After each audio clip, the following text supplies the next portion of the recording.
I'm not going to waste any time explaining the narrative surrounding SGA and his apparent infatuation with the free throw line. If you're watching this video, you already know about all that. Last night in Game 4 of the Thunder-Lakers series, he shot 15 free throws, by far his most of the series and well above his season average, so I decided to analyze every play that ended with Shai at the free throw line to attempt to determine whether or not the outcome of the 5-point game would have been changed by the refs doing a better job, or if SGA deserved to go to the line for all 15 of his free throws. The first play in which we see Shai get to the line is a drive to the rim where he's attempting to split the defense of Rui Hachimura and DeAndre Ayton, with Rui picking up the foul on a reach-in to prevent Shai having an easy path to the rim. This first one is undeniably a foul. There could be some debate about whether or not he was in his shooting motion and if the call should have been on the floor, but he is pretty clearly moving the ball upwards as contact is made, which makes this an obvious call, with his first 2 free throws being earned. The next time we see SGA at the line is after Rui again fouls him, this time while trying to deny him the ball at the wing, with OKC being in the bonus and this simply being a bad foul for Rui to give up. We don't get a great camera angle on the broadcast to verify this call, and Shai is actually the one initiating contact with Rui after getting the switch off Marcus Smart, but Hachimura just got a bit too physical with his defense, and we even see Shai swing his arm up into Rui's to really sell that illegal contact. So while it is definitely foul baiting, it was ultimately a foul. The third play we're going to look at is a fadeaway midi, where Marcus Smart gets a little too aggressive in his closeout, invades SGA's landing space for the and one. Smart definitely thought that Shai would fade away more and that he would be safe with his contest, but Shai went pretty straight up and just made a savvy play, knowing that he would get the call even if he missed the shot. There was contact initiated by Shai right before the shot in order to create the separation needed for him to rise up, but it is a good no call from the refs, as every angle I've seen makes it look like he used his shoulder and elbow to create that separation, rather than fully extending that arm for the push-off that would make it an offensive foul. He absolutely knew what he was doing with this play. It is less overt than the last call, but Shai knew that at minimum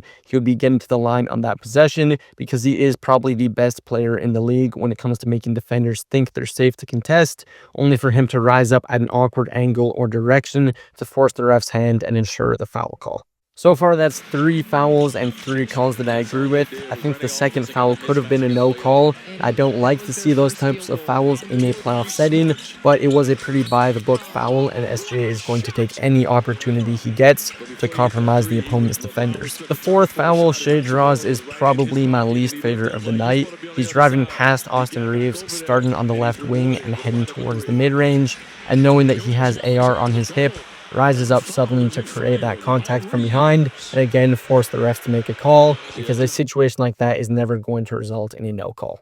It is a legal play from Shai and the right move for him to make. If you can get to the free throw line as an NBA player, that is what you should be doing every time, but plays like this just aren't basketball plays and are a large part of his reputation as a foul baiter, because even though he's far from the only player doing this, he is by far the most prolific and notable player doing it as the star player on the defending champions, which is going to make it a lot more deplorable for a lot of people. The next play sees Shai again driving towards that mid-range on the left side of the floor, this time defended by Luke Kennard, who just gets a little bit too handsy, and it again leads to SGA taking advantage. Shai was able to beat Kennard off the dribble enough to force Kennard to veer into his driving path slightly in order to prevent a complete blow-by, with Kennard making the mistake of trying to tip the ball away. What this does is allow for Shai to gather and go into his shooting motion while Kennard is still reaching across his body, creating that contact that the refs are looking for when Kennard is too slow to draw his arm back. Another play, another obvious example of SGA hunting for a call, but also another example of Shai's game awareness and ability to work his defenders to his advantage.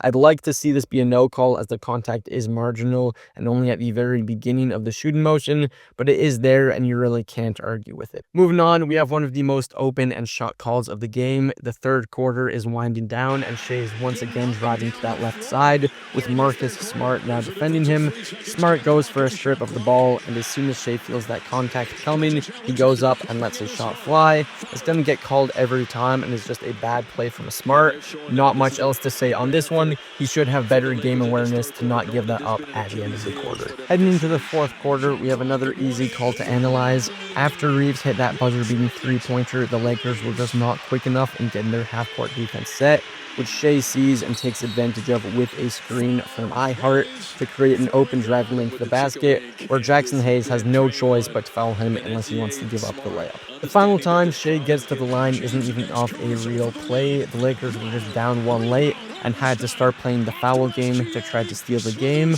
All in all, SGA drew 8 fouls, resulting in 15 free throws throughout this game, with 6 of them being shooting fouls and 2 being on the floor, but with OKC in the bonus. It's easy to look at a number like 15 free throws and just assume that a superstar whistle is involved, especially with a player with the reputation that Shea has. But after looking through all the calls, there's only 2 that you can make a case for as no calls. On the flip side of that, there are 3 plays that I would consider to be overt foul baiting, those being Rui getting too physical while denying Shea the ball, but Shea hooking Rui's arm and forcing the refs to make that call, Shea drawing that contact from behind from AR on his drive to the mid-range, and then him rising up while Kennard had his hand in the cookie jar, with the foul by Smart at the end of the third quarter being close to meeting my criteria for foul baiting, but more so being him just taking advantage of a mistake from Smart. 15 free throws is a lot for any game, but especially in a playoff setting where we see more physical defense being allowed,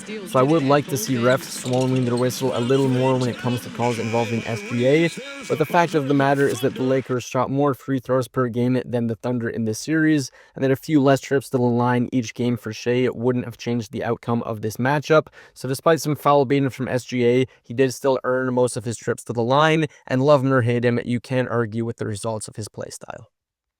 If you made it this far, let me know if you enjoyed this style of video in the comments below, as I'd love to keep making these videos heading into OKC's conference finals matchup, and thank you for watching.